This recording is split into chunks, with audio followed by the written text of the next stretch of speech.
तो हेलो बच्चों, आज हमको बात करना है डेंसिटी ऑफ यूनिट सेल कैसे हम निकालते हैं। ठीक है ना।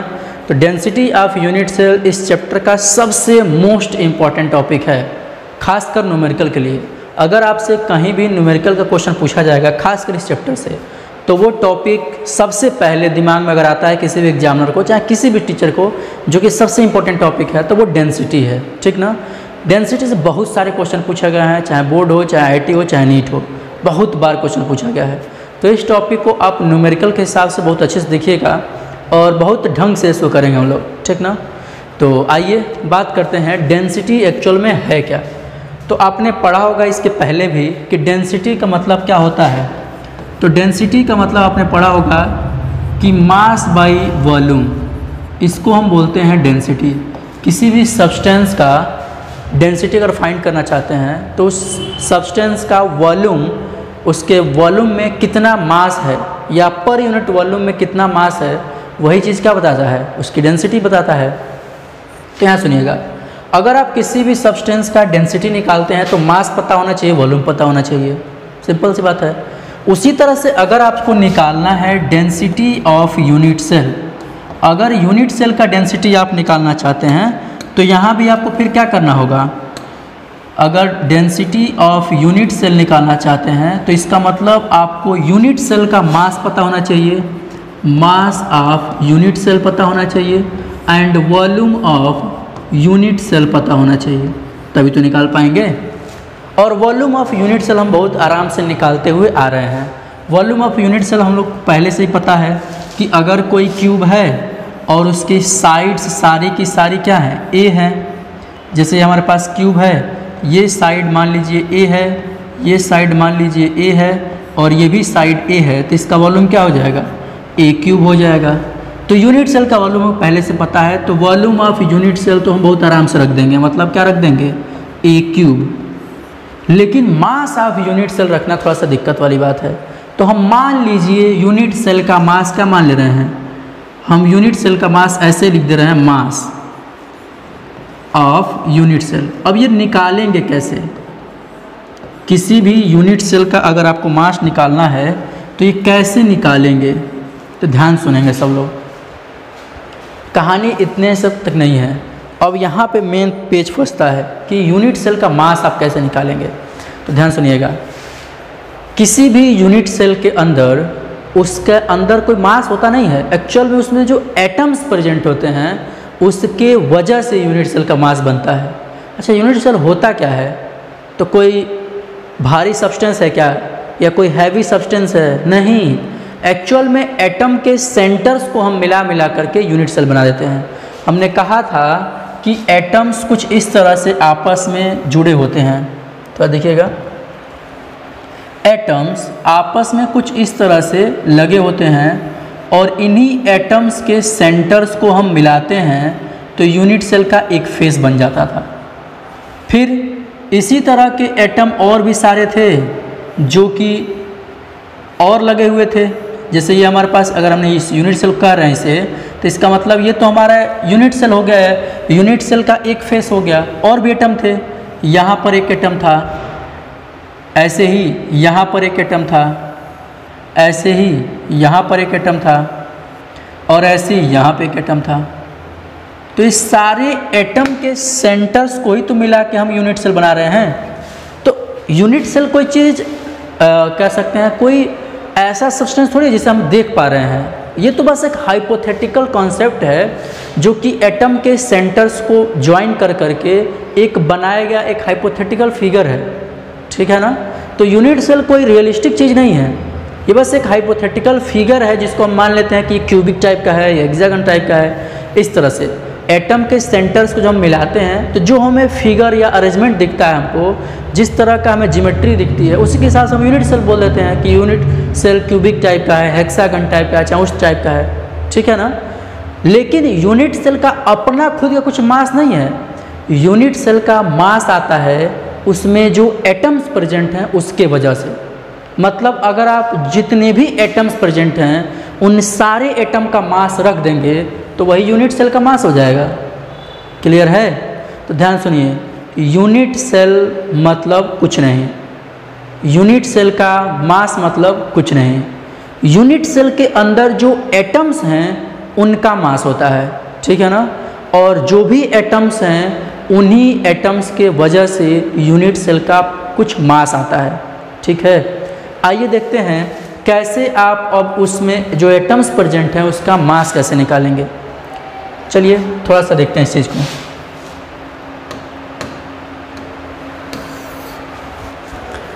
चलिए आइए बात करते हैं, जैसे आपने पढ़ा होगा किसी सब्सटेंस का मॉलिक्यूलर मास या एटॉमिक मास। जैसे मान लीजिए मैं कहूँ सोडियम का मॉलिक्यूलर मास क्या होगा, तो आप बोलेंगे 23 बोलेंगे ना। फिर आपसे मैं बोलूँ मैग्नीशियम का मॉलिक्यूलर मास क्या होगा, तो आप कहेंगे 24। मॉलिक्यूलर मास या एटॉमिक मास जिसको आप लोग बोल देते हैं, ठीक ना। अब यही मान लीजिए अगर आपसे कहा जाए कि ठीक है बताइए ऑक्सीजन का एटॉमिक मास क्या होगा, तो आप कहेंगे 16। ऐसा होता है ना। तो एक्चुअल में ये जो चीज़ हम लिख रहे हैं 20, अच्छा ये ग्राम में होता है तो ये हम ऐसे लिख देते हैं इतना ग्राम उतना ग्राम इतना ग्राम, ठीक ना। तो ये जो चीज़ हम लिख रहे हैं एक्चुअल में क्या ये एक सोडियम का मास है 23 ग्राम। अरे भाई सोडियम का एक सिंगल मॉलिक्यूल, एक सिंगल एटम हमें दिखता ही नहीं है, तो 23 ग्राम का कैसे हो जाएगा। सोचने वाली बात नहीं है कि एक सिंगल मॉलिक्यूल, एक सिंगल एटम सोडियम का हमें दिखता तक नहीं है, और जो चीज़ हमें दिख नहीं रही है वो क्या उतना भारी हो जाएगा, कभी नहीं होगा। ध्यान सुनिए, ये जो 23 ग्राम 24 ग्राम 16 ग्राम लिखते हैं ये एक्चुअल में 1 मोल सब्सटेंस का मास होता है। ये चीज़, ये जो मास लिखा गया है ये है 1 मोल ऑफ सोडियम का मास है। किसका है, मास ऑफ 1 मोल सोडियम। इसको हम ऐसे लिख सकते हैं, एक मिनट,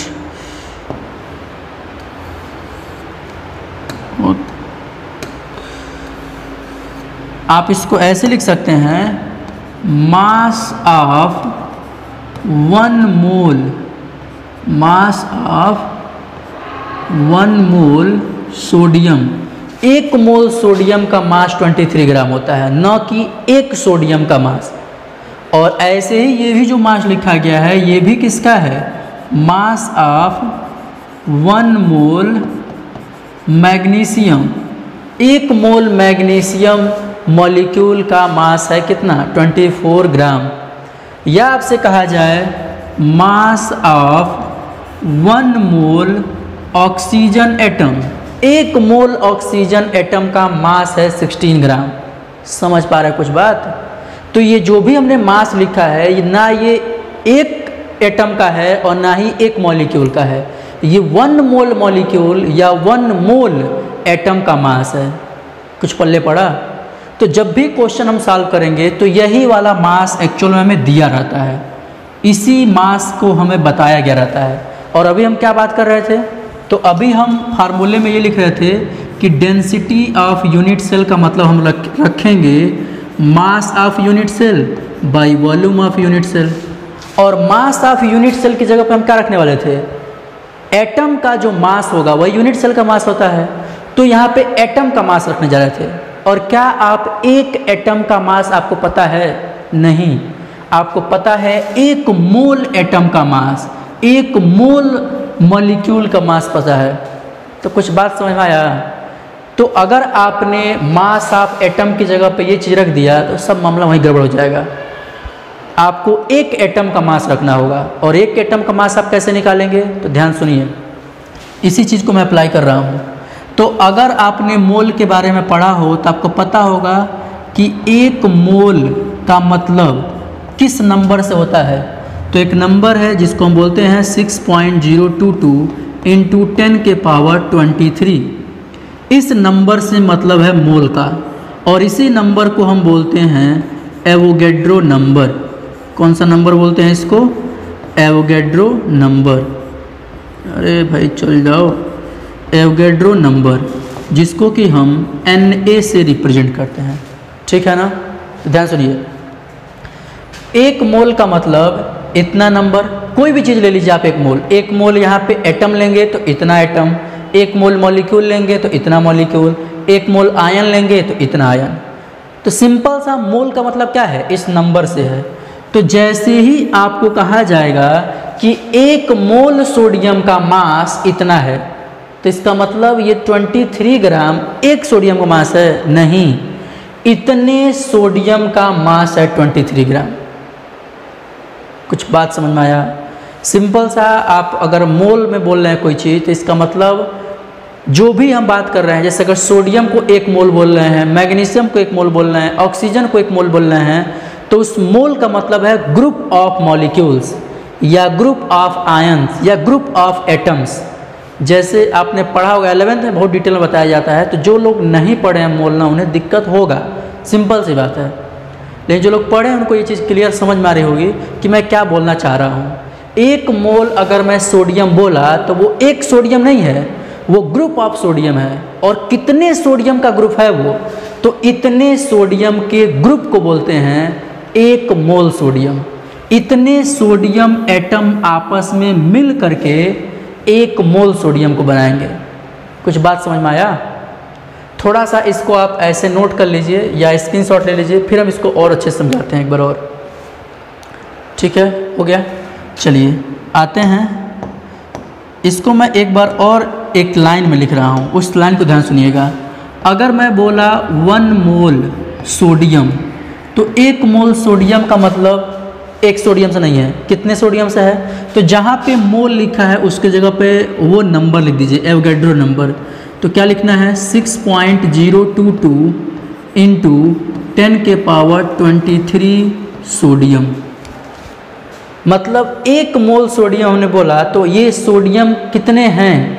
जैसे आप डजन बोलते हैं, 1 डजन बनाना, तो इसका मतलब आपके दिमाग में तुरंत आ जाए क्या चीज़? ग्रुप ऑफ बनाना। कितने बनाना का ग्रुप? तो 12 बनाना का ग्रुप। 12 बनाने के ग्रुप को बोलते हैं क्या? 1 डजन। समझ में आ रहा है? वही चीज़ यहाँ भी है। अगर मैं 1 मोल सोडियम बोला तो इसका मतलब हुआ सोडियम का ग्रुप। और कितने सोडियम का ग्रुप? तो इतने सोडियम जब आपस में इकट्ठा हो जाएंगे इतने नंबर में, तो उन्हीं को बोलते हैं 1 मोल सोडियम। क्लियर है? और जो मैं मास बोल रहा था कि इसका मास होता है 23 ग्राम, तो ये जो मास है एक्चुअल में इतने सोडियम एटम का मास है, इतने सोडियम मॉलिक्यूल का मास है। बात समझ में आया? एक सोडियम का मास नहीं है, इतने सोडियम आपस में जब इकट्ठा हो जाते हैं तो उनके मास को कलेक्ट करेंगे। उनके मास को जब आप चेक करेंगे तो वो वैल्यू आएगी 23 ग्राम। बात समझ में आया? अगर मैं कहूँ आपसे कि 12 बनाना का मास 1 kg है, 12 बनाना का मास 1 kg है, तो इसका मतलब क्या मैं 1 बनाना का मास बताया हूँ? या मैं ऐसे बोलूँ आपसे? गड़बड़ हो गया। अगर मैं बोलूँ 1 डजन बनाना का मास 1 kg है, इसका मतलब हुआ क्या? हमने 1 डजन बनाना का मास 1 kg बोला, न कि 1 बनाना। 1 बनाना नहीं बोला, हमने बोला 1 डजन बनाना का मास 1 kg है, मतलब 12 बनाना का मास 1 kg है। कुछ पल्ले पड़ा? तो अगर मैं 1 बनाना का मास निकालना चाहूँगा तो क्या करना होगा? 1 kg बाई डिवाइडेड 12। 1 kg को आप 12 टुकड़ों में काट दीजिए तो हमें 1 बनाना का मास मिल जाएगा। वही चीज़ यहाँ करना है।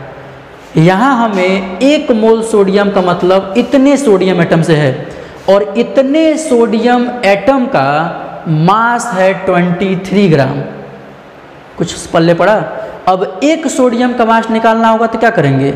इस टोटल मास को इस नंबर से डिवाइड कर देंगे तो 1 सोडियम का मास आ जाएगा, 1 सोडियम एटम का मास आ जाएगा, या 1 सोडियम मॉलिक्यूल का मास आ जाएगा। ठीक है? तो वही चीज़ मैं करने वाला हूँ, लेकिन 1-2 एग्जाम्पल और देख लेते हैं हम लोग, उसके बाद से उस पर चलते हैं। ठीक ना? क्योंकि अभी ये कई सारा कन्फ्यूजन क्रिएट करेगा। जैसे मान लीजिए मैं बोला 1 मोल ऑक्सीजन, ये ऑक्सीजन क्या है? एटम है। हमने बोल दिया 1 मोल ऑक्सीजन एटम, इसका मतलब कितने ऑक्सीजन एटम से मतलब है? 1 मोल ऑक्सीजन एटम बोला, इसका मतलब यहाँ पे कई सारे ऑक्सीजन एटम इकट्ठा हुए हैं, बहुत सारे ऑक्सीजन एटम इकट्ठा हुए हैं और उन्होंने ग्रुप बना लिया।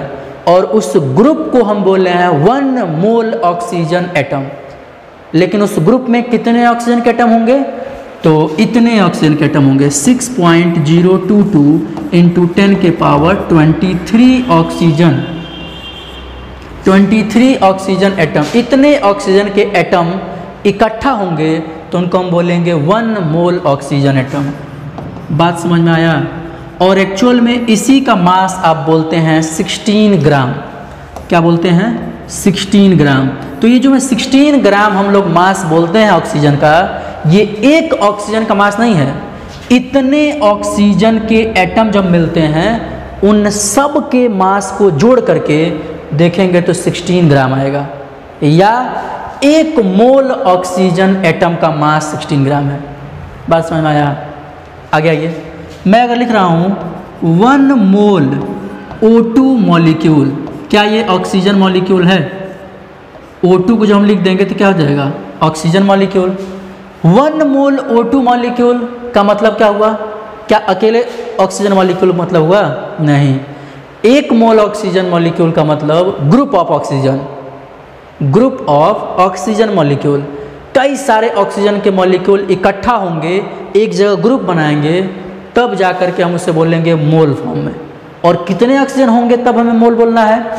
तो हमें बोलना है 6.022 इंटू 10 के पावर 23 ऑक्सीजन मॉलिक्यूल जब इकट्ठा होंगे तब हम बोलेंगे 1 मोल ऑक्सीजन। समझ में आया?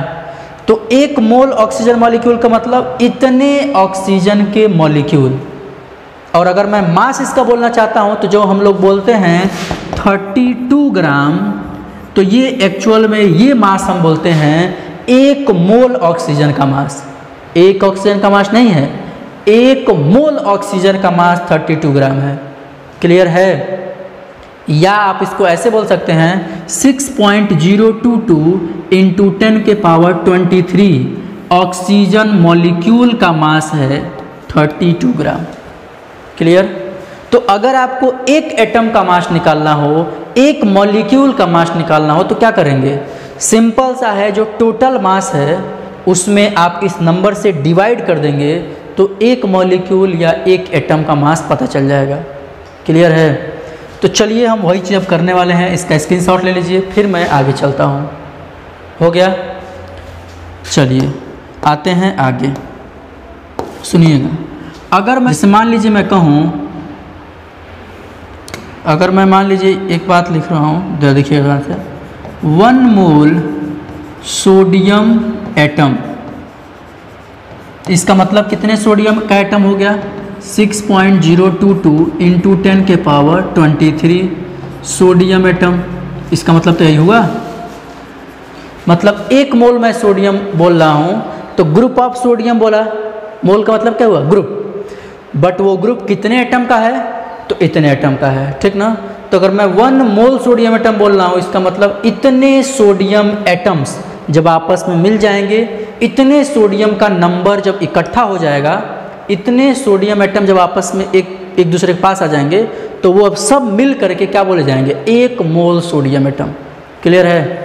और इसी के मास को हम बोलते हैं 23 ग्राम। क्लियर है? तो ये जो 23 ग्राम है एक्चुअल में ये 1 मोल सोडियम का मास है, 1 मोल सोडियम एटम का मास है, या इतने सोडियम एटम का मास है। इतने सोडियम एटम इकट्ठा हो जाएंगे तो उनका मास ये होगा, या 1 मोल सोडियम एटम इकट्ठा हो जाएंगे तो वो मास होगा। क्लियर है? अब देखिए, क्या मैं एक एटम का मास निकालना चाहूँ, एक एटम का, सबका नहीं, ये तो सबका ऑलरेडी जोड़ कर इतना है ही है, लेकिन एक एटम का मास निकालना चाहूँ तो क्या करना होगा? इस टोटल मास में इस नंबर से डिवाइड कर दीजिए तो नहीं पता चल जाएगा। जैसे मैं आपको एग्जांपल बताया हूँ कि 1 डजन, ध्यान से देखिएगा, 1 डजन बनाना का मास था 1 kg। मैं बताया हूँ, एक एग्जांपल लिया था कि 1 डजन बनाना का मास 1 kg है, तो एक बनाना का मास क्या होगा? तो आपको पता है 1 डजन का मतलब कितने बनाना? 12 बनाना। क्लियर है? और 12 बनाना का मास अगर 1 kg है तो एक बनाना का मास क्या होगा? एक बनाना का मास हो जाएगा 1 kg डिवाइडेड बाई 12। ऐसे तो करेंगे, वही काम तो यहाँ करना है कि अगर आपको इतने सोडियम एटम का मास पता है तो एक सोडियम एटम का मास नहीं निकाल लेंगे। बस क्या करिए, इस मास में इससे डिवाइड कर दीजिए और इसी मास को हम क्या बोलते हैं, इसी मास को हम बोलते हैं एटॉमिक मास, ठीक ना। और इसी को हम लोग मॉलिक्यूलर मास भी बोल देते हैं, ठीक है ना।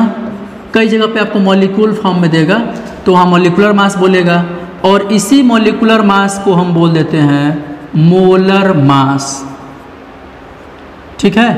तो ये तीनों चीज़ एक ही है और यही आपको क्वेश्चन में देगा और निकालना क्या है आपको, एक एटम का मास। तो क्या मैं करूँगा तो सुनिएगा, मास ऑफ 1 सोडियम एटम, एक सोडियम एटम का मास बराबर क्या हो जाएगा, तो आप लिखेंगे 23 gram divided by this number 6.022 into 10 के पावर 23, ऐसे तो निकालेंगे। और मैं अगर इसको molecular mass, atomic mass, molar mass बोलता हूँ और इन सब को मैं किससे रिप्रेजेंट कर रहा हूँ, कैपिटल एम से, तो क्या मैं यहाँ कैपिटल एम रख दूँ ऊपर, तो इसको कैपिटल एम रख दिया और इसको बोलते हैं एवोगैड्रो नंबर और इसको रिप्रेजेंट करते हैं Na से। किससे रिप्रेजेंट करते हैं, Na से। तो यहाँ मैं लिख दे रहा हूँ Na, हद है यार, ठीक है। तो M/Na ये क्या है, तो ये है mass of 1 atom, mass of 1 atom. एक एटम का मास आप ऐसे निकाल सकते हैं, वो कोई भी एटम हो सकता है। अब जैसे मान लीजिए यहाँ सोडियम एटम लिया था तो सोडियम का आपने एटॉमिक मास या मॉलिक्यूलर मास रखा बाय एवोगैड्रो नंबर। अगर यहीं पे मैग्नीशियम आ जाएगा तो मैग्नीशियम के एक एटम का मास रखेंगे, मैग्नीशियम का एटॉमिक मास या molecular mass by Avogadro number. तो जिस किसी भी सिंगल एटम का मास निकालना होगा उसका मॉलिक्यूलर मास रखिएगा जो कि ग्राम में हो बाय एवोगैड्रो नंबर, बस हो जाएगा। इसका आप स्क्रीनशॉट ले लीजिए और फिर हम बताएंगे कि क्यों हमने इतना लंबा चौड़ा ये प्रोसेस बताया कि एटम का मास क्यों निकालना ज़रूरी है। तो आते हैं उस पर, जल्दी से करिए इसको। हो गया, चलिए अब आते हैं, आपको बता देते हैं एक चीज़ क्या है। तो देखिए, तो यहाँ देखिए आपको डेंसिटी निकालने के लिए मैं बताया हूँ क्या क्या आपको पता होना चाहिए।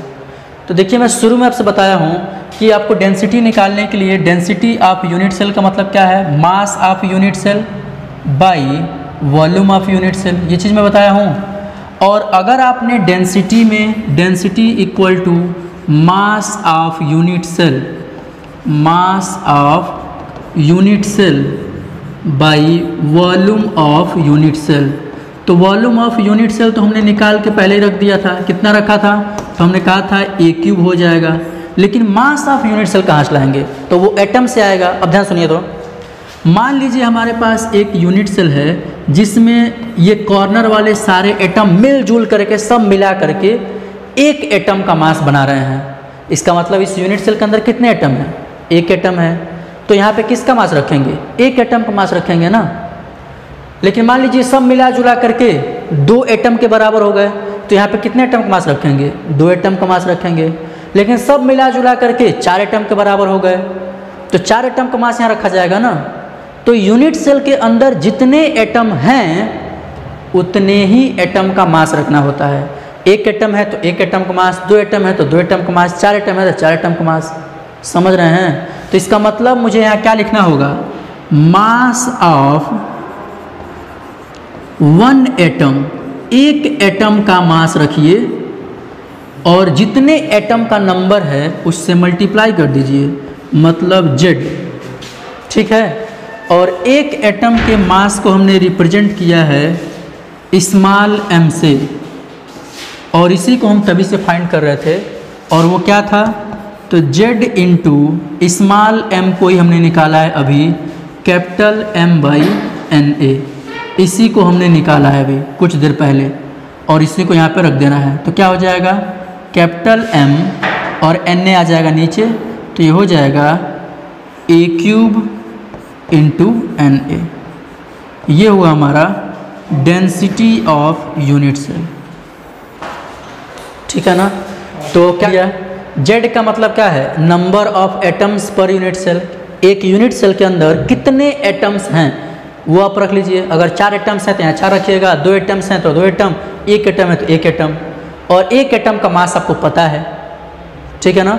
तो 1 एटम का मास हमने स्मॉल m मान लिया था और उसी की वैल्यू अभी हम जस्ट निकाले हैं। तो वो क्या निकाले थे, तो capital M by N A.